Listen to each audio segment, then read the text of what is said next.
Syederalun kabar terbaru sampai dengan Minggu 30 Oktober 2022 siang, pukul 14 waktu Korea Selatan, otoritas Seoul setidaknya telah menerima lebih dari 3.580 laporan hilang terkait tragedi Halloween di Itaewon Yongsan-gu, kata pemerintah kota.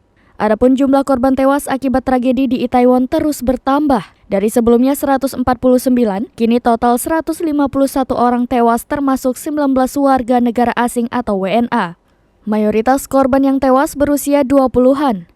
Dikutip dari Korean Herald, pejabat mengonfirmasi 19 WNA yang tewas termasuk warga Iran, Uzbekistan, Cina, dan Norwegia. Selain korban tewas, 82 orang lainnya mengalami luka-luka. Dilansir CNN, lebih dari 90% 151 korban tewas telah berhasil diidentifikasi.